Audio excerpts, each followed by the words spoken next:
तुमचं वय 35 पेक्षा जास्त असेल आणि 6 महिने झाले तुम्ही नॅचरली ट्राय करताय पण प्रेग्नन्सी नाही राहते, तर तुम्ही डॉक्टरांचा सल्ला घेणं गरजेचं आहे. त्याला आपण इन्फर्टिलिटी असं म्हणतो. स्त्रियांमध्ये 40% केसेसमध्ये आपल्याला कारण आढळून येतात, तसं माणसांमध्ये पण अप्रॉक्सिमेटली 35 to 40% आपल्याला कारणं सापडतात. युट्रसमध्ये आपल्याला काय आढळून येतं?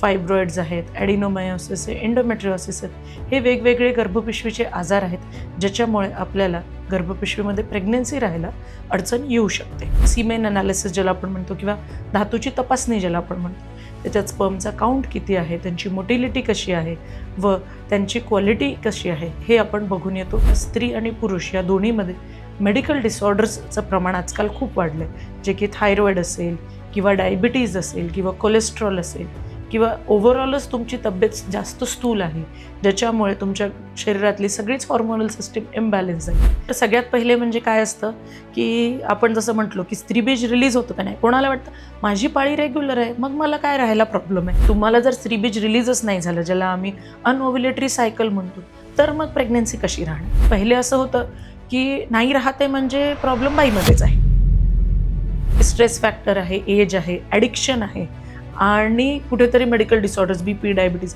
याच्यामुळे माणसांमध्येही इक्वल प्रमाणात आपल्याला इश्यू आढळून येतात. फॉर एनी रिझन जर तुम्ही प्रेग्नन्सी टाळत असाल तर रेग्युलर हेल्थ चेकअप करत राहा की तुमचं सगळं व्यवस्थित आहे का, की जेणेकरून तुम्ही टाळायला पाहिजे. कधी कधी मला पेशंट म्हणतात, मॅडम आम्हाला माहितीच नव्हतं, एवढ्याशा गोळ्यांनी राहून गेला, आम्ही उगाच 2 वर्ष वाया घातले, आतापर्यंत लेकरू 2 वर्षाचं झालं असतं. जेव्हा तुम्ही प्रेग्नन्सी प्लॅन करसाल तेव्हा ठीक आहे, बट त्याच्या आधीसुद्धा तुम्ही हेल्दी लाईफस्टाईल ठेवणं गरजेचं आहे. इंडियामध्ये TB खूप कॉमन आहे. जर लहानपणी तुमच्या घरात कोणाला TB झालेलं असेल किंवा तुम्हाला झालेलं असेल तर त्या पेशंट्समध्ये ट्यूब ब्लॉक असण्याचं प्रमाण खूप जास्त आहे.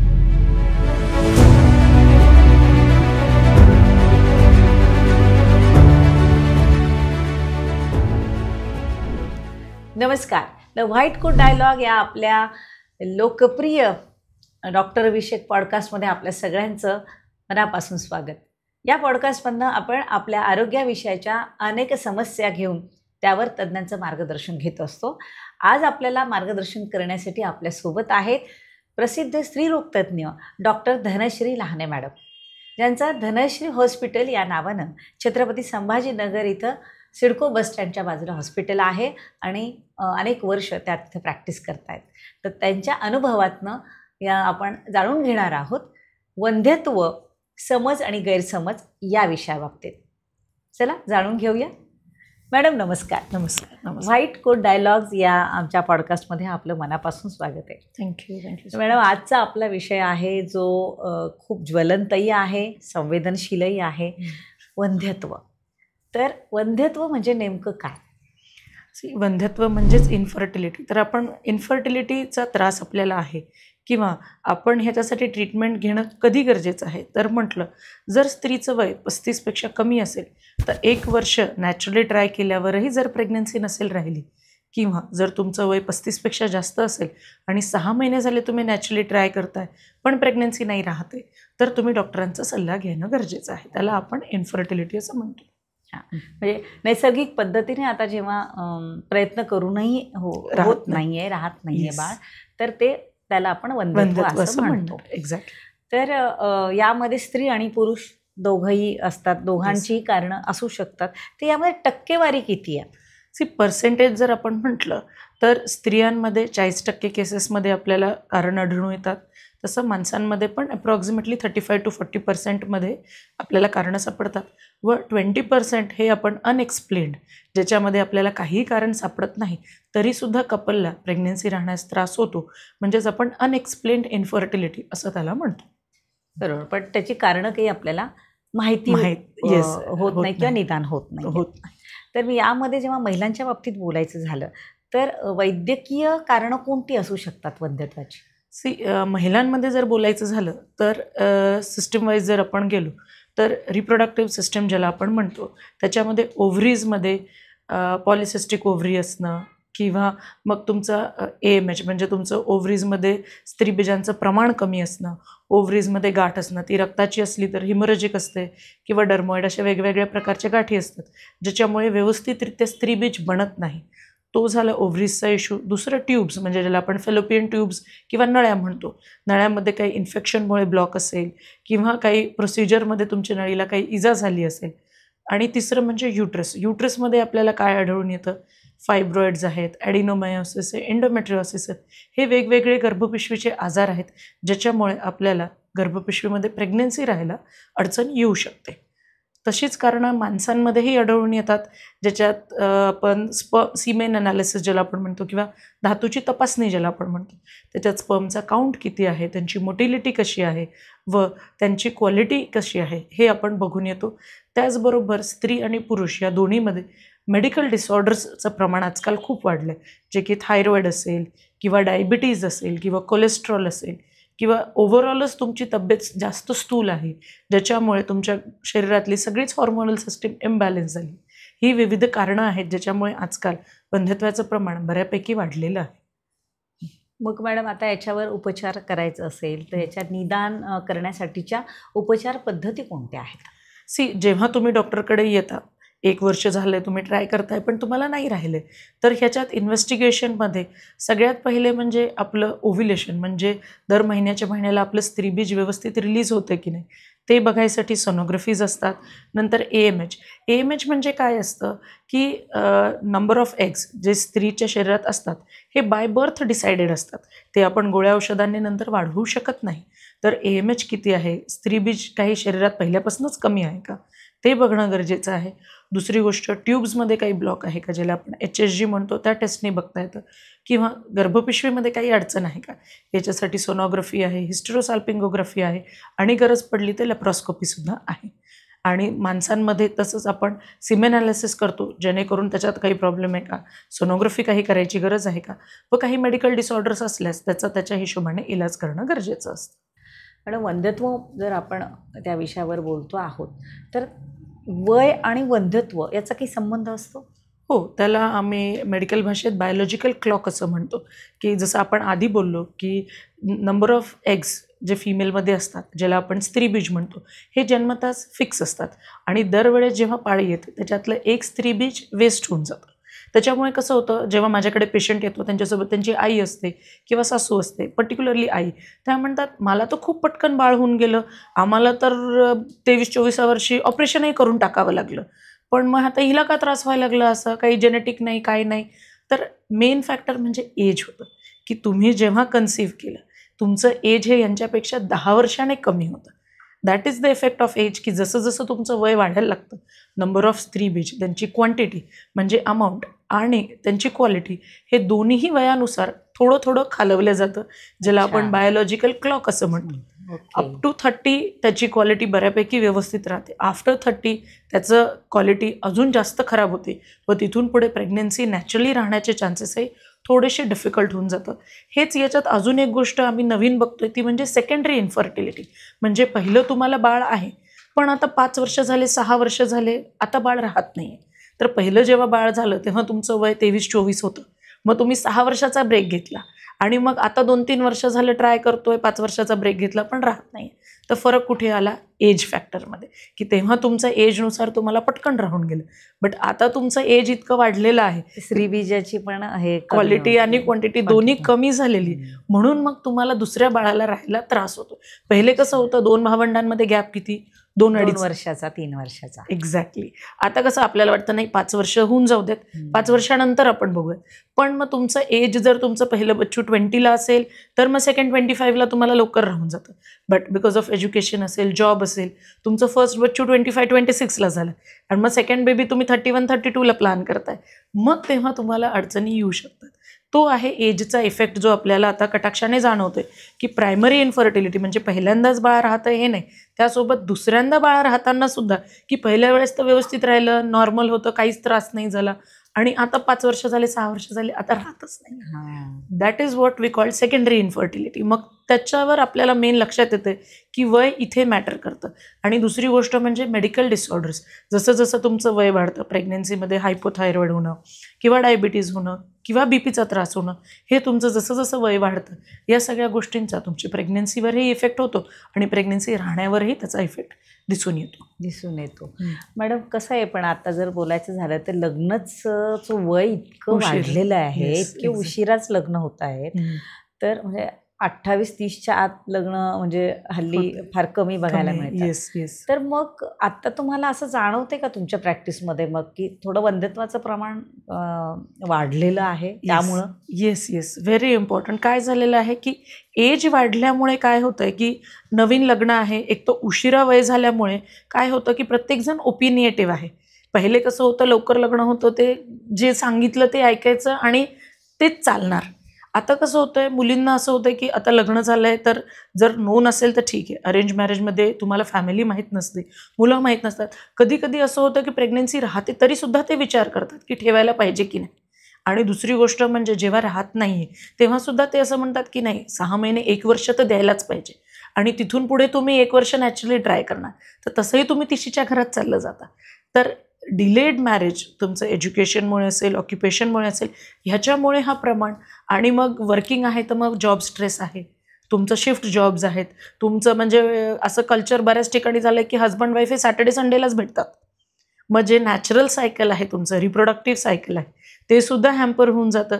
फर्टाईल पिरियडमध्ये तुमचं रिलेशनच होत नाही, तर मग तुमचं प्रेग्नन्सी राहणार कुठे? डिस्टर्ब होतं सगळं. पूर्ण सायकल डिस्टर्ब आहे. आणि जेव्हा तुम्ही इतक्या शॉर्ट ड्युरेशनसाठी एकमेकांना भेटता तेव्हा मग गेटिंग इमोशनली अटॅच आणि मग तिथून पुढे प्रेग्नन्सीचा विचार करणं, त्याची लायबिलिटी घेणं, हे सुद्धा बऱ्याच जणांना आजकाल की आम्हाला पहिले सॉर्ट आऊट करायचं आहे आणि मग आम्ही प्रेग्नन्सीचा विचार करू. त्यासाठी मेंटली प्रिपेअर होण्यासाठी त्यांना वेळ द्यावा लागतो. आणि तसं साहजिक आहे की तुम्ही 6 महिने 1 वर्ष एकमेकांना ओळखायला द्या आणि मग तुम्ही नॅचरली 1 वर्ष ट्राय करणार आणि मग त्यानंतर जर तुम्हाला नाही राहिलं then you go to a doctor. त्याच्यामुळे ऑलरेडीच थोडंसं एक स्टेप आपण थोडंसं पुढे गेलेलो आहोत. त्यामुळे मला असं वाटतं मॅडम की बऱ्याच वेळेला जेव्हा म्हणजे वंध्यत्वाच्या बाबतीत आपण बोलायचं झालं तर जुन्या जमान्यात सुद्धा म्हणजे अशा असतील त्या म्हणजे होत्या काही केसेस. तर हे जसं तुम्ही म्हणा की मला तर नॅचरली झालं, हिला का होत नाही आहे किंवा असं जे येतं घरामधनं, तर ह्या तुमच्याकडे जेव्हा येतात पेशंट्स, तर एक साधारण काय गैरसमज तुम्हाला दिसून आला ह्या सगळ्याचा? गैरसमज म्हटलं तर सगळ्यात पहिले म्हणजे काय असतं की आपण जसं म्हटलो की स्त्रीबीज रिलीज होतं का नाही, कोणाला वाटतं माझी पाळी रेग्युलर आहे, मग मला काय राहायला प्रॉब्लेम आहे. 2, 3, 4 वर्ष 5 वर्ष ते वाट बघतात की पाळी तर बरोबर येते, मग बाळ काय राहत नाही. तर नुसतं पाळी बरोबर येणं नाही, तुमचं ओव्हेरियन सायकल म्हणजे तुमचं स्त्रीबीज रिलीज होतं आहे की नाही, ते तुम्हाला जर स्त्रीबीज रिलीजच नाही झालं, ज्याला आम्ही अनओव्युलेटरी सायकल म्हणतो, तर मग प्रेग्नन्सी कशी राहणार. त्याच्यामुळे जर तुम्हाला 1 वर्ष झालं नॅचरली ट्राय करताय तर तुम्ही हेल्प घ्यायला पाहिजे. जस्ट गेट इट चेक की सगळं व्यवस्थित आहे ना, मग तुम्ही अजूनही नॅचरली ट्राय करू शकता.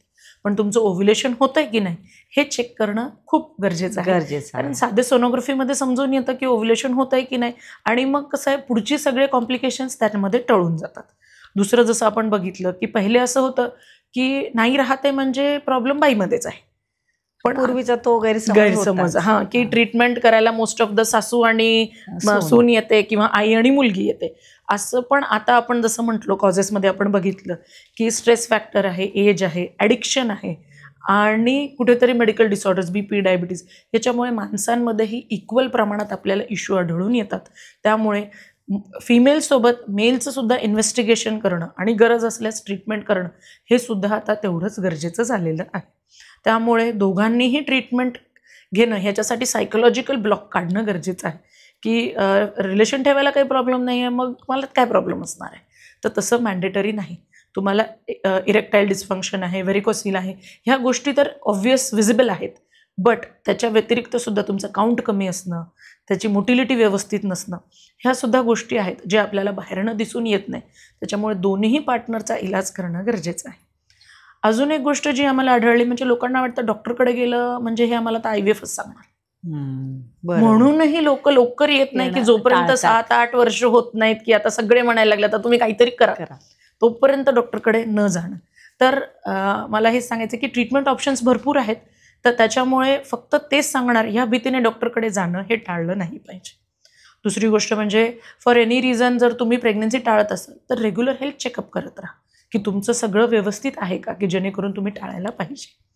त्याचबरोबर अजून लोकांना असं वाटतं की ट्रीटमेंट घेऊन जे बाळ जन्मलंय ते थोडंसं नाजूक असतं का, मग त्याला काही दोष असतो का, मग तसं बाळ व्यवस्थित राहतं का, म्हणजे जर आयनचं अजून असतात हां की मॅडम आपण आता गोळ्या घेणार, इंजेक्शन घेणार, मग ते बाळ व्यवस्थित राहील ना, त्याला पुढे काही त्रास होणार नाही. म्हणजे त्यांना असं वाटतं की नॅचरली राहिलं म्हणजे मजबूत बाळ आहे, आणि जर ट्रीटमेंट घेतली तर मग बाळाला काही अडचण नको यायला, मग आपण थोडे थांबू, नॅचरलीच राहिलं तर चालतं. ह्याच्यामध्ये कसं होतं, जे बायोलॉजिकल क्लॉक आहे हे पुढे सरकल्या जातं. ट्रीटमेंट घ्यायला उशीर होतो की लग्नाला 6 वर्ष झाली, वाढतो पुढे, 7 वर्ष झाली, 8 वर्ष झाली, आणि मग जे आपण नॅचरल सायकलला वेळ देऊ शकतो, मग कसं होतं ते पण पॅनिक झालेले असतात की नाही आता राहून जायला पाहिजे. म्हणजे नॅचरली वेळ देण्याची जी पॉसिबिलिटी असते ती सुद्धा थोडी थोडी मग त्याने कमी होऊन जाते. मेंटॅलिटी मग थोडीशी निगेटिव्ह साईडकडे चालली जाते, आणि मग आता पटकन रिझल्ट पाहिजे तसं होऊन जातं. पॅनिक सिच्युएशन होऊन जाते की नको आता मॅडम जाऊ द्या, आता जाऊ, आम्ही खूप ट्राय केला, आता आपण डायरेक्ट बघूच पुढे काय करायचं तेच बघू.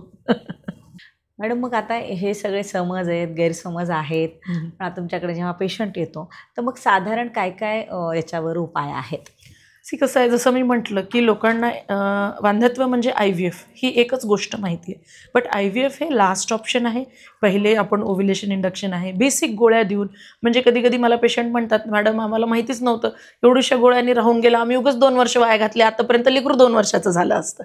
तर कसं आहे की तुम्ही ट्रीटमेंट घ्यायला हेजिटेट नाही करायला पाहिजे. ट्रीटमेंट हे बेसिक टॅबलेट्स पण असू शकतात, ज्याने फक्त तुमचं एग बनतं आहे आणि मग तुम्हाला नॅचरली राहून जातं. 2 ते 3 सायकलमध्ये इझिली राहून जातं जर मेजर काही इश्यू नसेल तर. दुसरी गोष्ट म्हणजे त्याच्याही एक वर स्टेप आहे IUI, ज्याला आपण इंट्रायुट्राइन इन्सेमिनेशन म्हणतो. त्याच्यातही तुमचा सक्सेस रेट हे 20 ते 30% वाढून जातो. आणि त्यानंतरचं लास्ट ऑप्शन आहे की IVF, ज्याच्यामध्ये बाकी कोणत्याच मेथडने तुम्हाला राहत नाही आहे. मग आपण IVF, ज्याला आपण टेस्ट ट्यूब बेबी म्हणतो, मग ह्या ऑप्शनकडे जातो. जे लास्ट ऑप्शन. मग आता IVFचा विषय निघालाच आहे, तर आता तसं बघायला गेलं तर IVF जे आहे आपण जवळपास 25-30 वर्षापासून आपण IVF बघतो आहोत आणि ते चालू आहे ट्रीटमेंट. आता त्याचा बऱ्यापैकी ते कॉमन व्हायला लागलेलं आहे. तर याच्यात अजून काही नवीन प्रणाली, नवीन ॲडव्हान्स टेक्निक काही IVF मध्ये आली? IVF मध्ये पहिल्यापेक्षा आता खूप चेंजेस झालेले आहेत. पहिले कसं होतं, IVF म्हणजे नेमकं काय आहे, तर आपण स्त्रीबीज घेणार, स्पर्म घेणार, त्यांना फ्यूज करणार, आणि जेव्हा असं वाटतं की हे व्यवस्थित ग्रो होऊ शकतं त्याला आपण युट्रसमध्ये इम्प्लांट करून टाकतो. हे सोप्या भाषेत IVF झालं. पण हे जे इम्प्लांटेशन आहे, तर पहिले ज्यांना मूल होत नव्हतं त्यांच्यासाठीच फक्त IVF हा ऑप्शन होता. पण आता ज्यांना रिकरंट ॲबॉर्शन्स होत आहेत, ज्यांच्या बाळांमध्ये काही जेनेटिक दोष आहे, ह्या केसेसमध्ये सुद्धा IVF आपल्याला हेल्प करू शकतं, ज्याला आपण प्री इम्प्लांटेशन जेनेटिक टेस्टिंग म्हणतो. की बाळ गर्भपिशवीत सोडण्याच्या आधी त्याचं आपण जेनेटिक टेस्टिंग करून घेऊ शकतो, आणि जर ते बाळमध्ये काही दोष आहे तर ते बेबी न ट्रान्सफर करता we can go for an healthy बेबीचं ऑप्शन. कारण कसं होतं की मॅडम माझे 3.5 महिने झाले की बाळ राहतच नाही, आमचे 5 अबॉर्शन झाले, 4 अबॉर्शन्स झाले. मग काय कारण आहे? बाळामध्ये जेनेटिक दोष येतो आहे बाळामध्ये, किंवा सोनोग्राफी केली, कोणाला थॅलेसिमिया असेल, हजबंड वाईफला आहे, की जे ब्लड डिसऑर्डर्स आपण म्हणतो, की जे जेनेटिक अनुवंशिकरित्या दोघांनाही आलेले आहेत, आणि मग त्यांचं चान्स आहे की त्यांचं 75% बेबी ॲबनॉर्मल असणार आहे, 25% केसेसमध्ये त्यांचं बेबी नॉर्मल असू शकतो. तर मग त्या केसेसमध्ये काय आहे की आपण IVF थ्रू त्यांना जे रिकरंट अबॉर्शन करावे लागत आहेत, की तुम्ही ॲम्निओसेंटेसिस करा, चेक करा बाळ नॉर्मल आहे का, नॉर्मल असलं तर ठेवा, नाही तर अबॉर्ट करून टाका. तर हा जो ताण आहे की तुम्ही 4 आठवडे 5 आठवडे बाळ ठेवून मग अबॉर्ट करायचं, हा आपण IVF थ्रू अवॉइड करू शकतो, ज्याच्यामध्ये आपण प्री इम्प्लांटेशन टेस्टिंग करून घेऊ शकतो.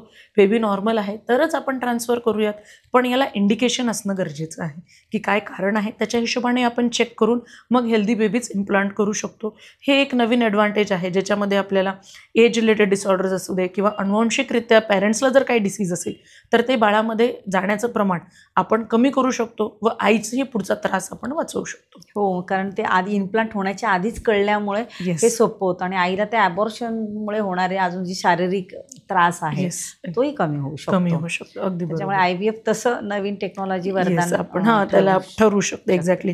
त्याच्यात AIचाही उपयोग केला जातो की हेल्दी एम्ब्रियोज ट्रान्सफर करणे, त्याच्यामुळे पहिल्यापेक्षा IVFचा सक्सेस रेटही आता बऱ्यापैकी वाढलेला आहे.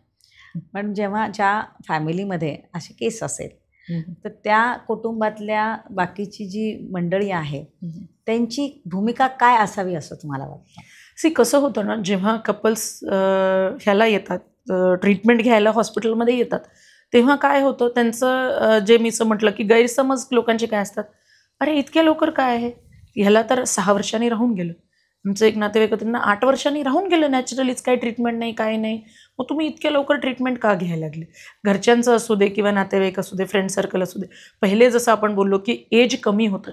तुमचं 18-19 वर्ष झाले, तुमचं 10 वर्ष झाले तरी 29च होतं. But marrying at the age of 28-29 तुम्ही 10 वर्ष नाही थांबू शकत.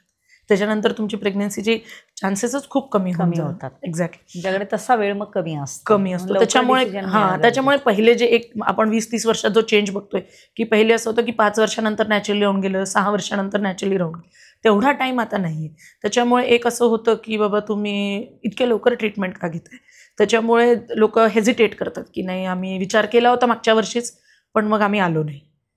पण मग 1 वर्षानंतर डॉक्टरकडे तो बस टाइम स्पॅन पुन्हा वाढून जातो. दुसरी गोष्ट म्हणजे काय, लोकांना असं वाटतं की तुम्ही ट्रीटमेंट घेताय म्हणजे तुम्ही सोपा मार्ग निवडला, की जसं की अरे काय नैसर्गिक पद्धतीने होण्यासाठी तुम्ही प्रयत्न नाही करत. मग लोकांना असं वाटतं की आता आम्ही थकलो, आता आम्ही IVFचा निर्णय घ्यायला लागलो, पण मग सगळे म्हणतायत खूप लवकर व्हायला लागलं, मग त्यांनी असं होतं, त्यांनी तसं होतं. तर कसं आहे की समाज जो आहे, मेन म्हणजे तुम्ही किती वर्ष झाले नॅचरली ट्राय करताय, तुम्ही आधी काय काय ट्रीटमेंट घेतली, याचा पूर्ण आयडिया सगळ्यांना नसतो. त्याच्यामुळे कसं आहे की आता असं झालं, जेवढं प्रमाण वाढलं आहे की मूल होणं गरजेचं आहे.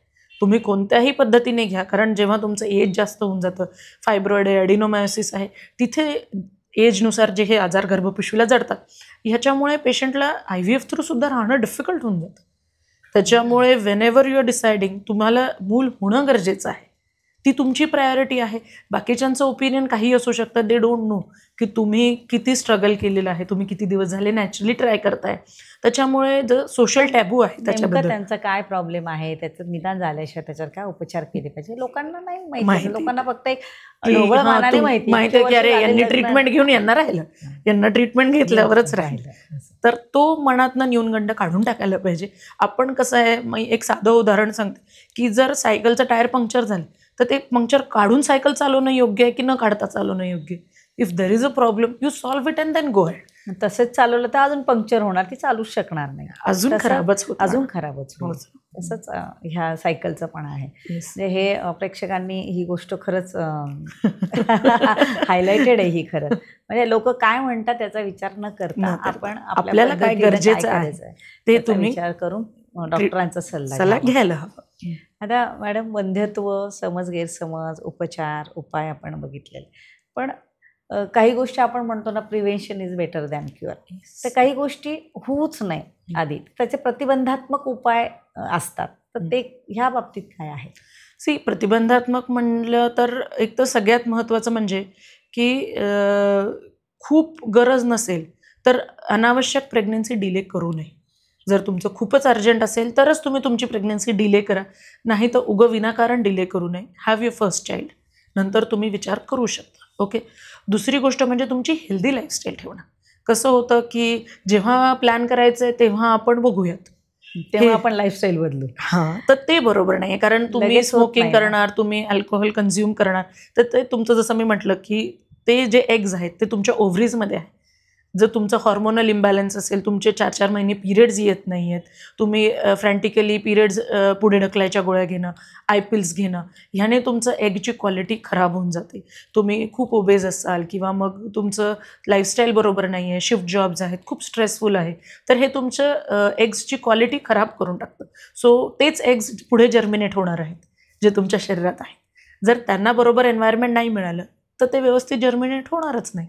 त्याच्यामुळे कसं आहे, जेव्हा तुम्ही प्रेग्नन्सी प्लॅन करसाल तेव्हा ठीक आहे, बट त्याच्या आधीसुद्धा तुम्ही हेल्दी लाईफस्टाईल ठेवणं गरजेचं आहे, जेणेकरून तुमचं वेट असेल, BMI असेल, तुमचे बाकीचे रिपोर्ट्स असतील, शुगर्स असेल, हे सगळं कंट्रोलमध्ये असणं गरजेचं आहे, जेणेकरून पुढे जेव्हाही तुम्ही प्लॅन करसाल तुम्हाला त्रास होणार नाही.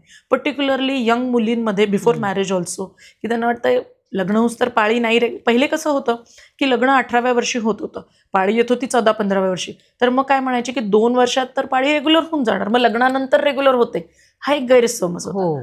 मग आता कसं बऱ्याच जणांच्या तोंडी आता पण ऐकायला येतं की नाही होते ना लग्नानंतर रेग्युलर होऊन जाते. तेव्हा त्याचं कारण काय होतं लॉजिक, की पाळी आल्यानंतर 2 वर्षापर्यंत तुमचं जे हायपोथॅलॅमस ॲक्सिस असतं ते मॅच्युअरच नसतं, त्याच्यामुळे रेग्युलर पाळी येणं, रेग्युलर ओव्ह्युलेशन होणं हे होतच नाही. फक्त तिथून पुढे 1-2 वर्षात होऊन जात होतं आणि 1-2 वर्षात लग्नही होऊन जात होतं, त्याच्यामुळे ते एक कोरिलेशन होऊन गेलं की लग्नानंतर रेग्युलर होऊन जातं. पण पिरियड तसा तो एक्झॅक्टली, कारण ते एज ते तसं होतं. पण आता प्रॉब्लेम काय झालंय, यू आर 25-26 आणि तुमचे सायकल इरेग्युलर आहेत. तुम्हाला 3 महिने पाळी येत नाही, 4 महिने पाळी येत नाही, अँड पेरेंट्स आर लाईक नाही नको घेऊ काही ट्रीटमेंट, लग्नानंतर होतं ते रेग्युलर. पण 25-26 इज नॉट द एज जेव्हा तुमची पाळी इरेग्युलर पाहिजे.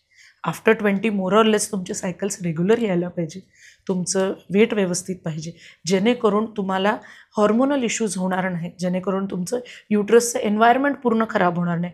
कारण एक्सेस इस्ट्रोजनमुळे फायब्रॉइड्स होणं, ब्रेस्टमध्ये फायब्रॉइडिनोमा होणं, मग तुमचं युट्रस प्रेग्नेन्सीच्या आधीच थोडंसं व्याधीग्रस्त होऊन जातं, आधीच ते आजारी पडतं. म्हणजे तुम्हाला असं म्हणायचं आहे का मॅडम की जर तुम्हाला हेल्दी प्रेग्नन्सी पाहिजे असेल तुमच्या लाईफमध्ये, तर हेल्दी प्रेग्नन्सी कोणाला वाटत नाही की आपलं जे होणारं बाळ आहे ते सुदृढ आणि निरोगी असावं.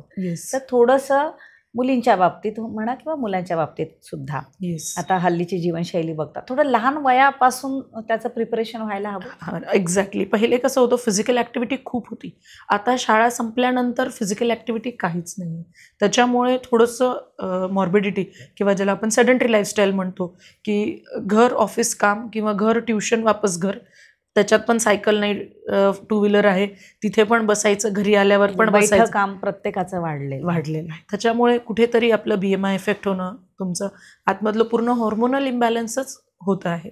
त्याच्यामुळे जेव्हा त्याला व्यवस्थित काम करायला अपेक्षित आहे तेव्हा मग ते तेवढी साथ देत नाही. त्याच्यामुळे तुम्ही थोडंफार प्रमाणात जेवढं तुमचं पॉसिबल असेल तेवढं त्याच्यात रेग्युलॅरिटी मेंटेन करण्याचा प्रयत्न करायचा आहे, जेणेकरून पुढे ते खूप मोठा इश्यू होत नाही. नंतर मग तोच जो काही इश्यू असेल तो कंटिन्यू होतो पुढे आणि मग पुन्हा म्हणजे कन्सीव्ह होण्यासाठी प्रॉब्लेम येतो आणि मग तुम्ही वंध्यत्वाकडे जाता.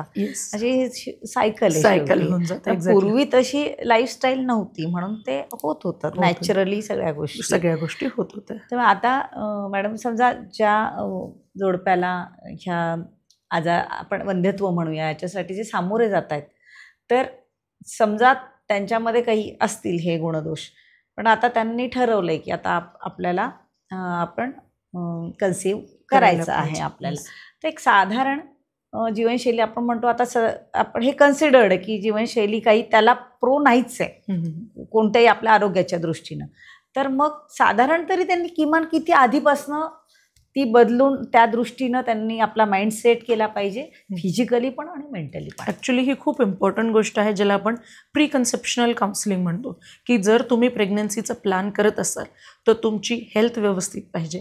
बरेचसे कोणाला जर प्री एक्झिस्टिंग काही कंडिशन असेल, मायग्रेन असेल किंवा कोणत्याही मेडिसिन्स चालू असतील, इपिलेप्सीच्या असतील, डायबिटीज असेल, हायपरटेन्शन, कोणत्याही मेडिसिन जर स्त्रीला चालू असतील आधीच्या, तर त्याला प्रेग्नन्सी फ्रेंडली मेडिसिन्समध्ये कन्वर्ट करणं गरजेचं आहे, ज्या प्रेग्नन्सीमध्ये चालतात किंवा घेता येतील.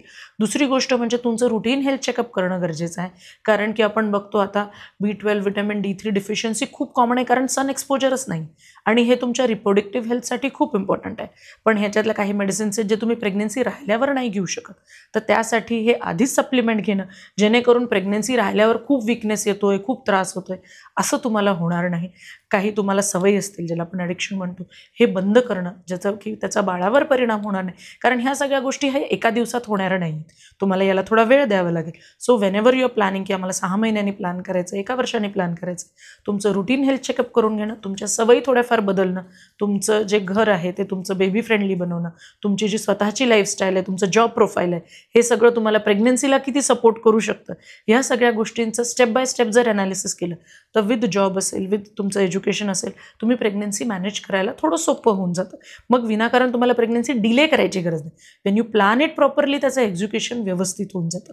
दोघंही पार्टनरनी डिएडिक्ट होणं, तुमची सवय सगळ्या बंद करणं, रेग्युलर एक्सरसाइज करणं, डाएट व्यवस्थित हायजेनिक ठेवणं. प्रेग्नन्सीमध्ये तुमचं 10 ते 12 किलोपर्यंत वेट गेन अपेक्षित असतं, तर तुमचं प्री प्रेग्नन्सी वेट किती आहे, तर त्याच्यावरही थोडंसं लक्ष ठेवणं, जेणेकरून तुम्हाला पुढे तेच आधीचं जास्त असेल तर नंतर ते पुन्हा वाढण्याची शक्यता अजून आणि वाढतं. कॉम्प्लिकेशन्स होऊ शकतात. तर मग ह्या सगळ्या गोष्टींचा स्टेप बाय स्टेप विचार करणं, if you can you should, नाही तर तुम्ही डॉक्टरकडे जाऊन याच्याबद्दल बोलून घेणं. काही वॅक्सिन्स असतात ज्या तुम्ही घेतल्या तर 3 वर्षापर्यंत 3 महिन्यापर्यंत किंवा वर्षभरापर्यंत तुम्ही प्रेग्नन्सी नाही ठेवू शकत, तर तसं तुम्ही काही घेतलेलं आहे का हे डॉक्टरशी जाऊन बोलणं. काही मेडिसिन्स असतात तुम्ही प्लॅन करताय आणि तुम्ही त्या मेडिसिन्स घेतायत तर ते तुम्ही अवॉइड करायला पाहिजे. स्किन ट्रीटमेंटमध्ये जसं रेटिनॉल वगैरे जे यूज करतो आपण, that is not indicated in pregnancy. ते ब्रेस्ट फिडिंगपर्यंत चालत नाही. मग तसं तुम्ही काही नाईट क्रीम्स लावताय का, तुम्ही काही तसं मेडिसिन घेताय का, you should get it check, म्हणजे तुम्ही ते वेळी बंद करू शकता. हा अवेअरनेस असणं खूप गरजेचं आहे. एक्झॅक्ट. कारण ते त्यासाठी डॉक्टरांना सगळं सांगितलं पाहिजे पूर्ण.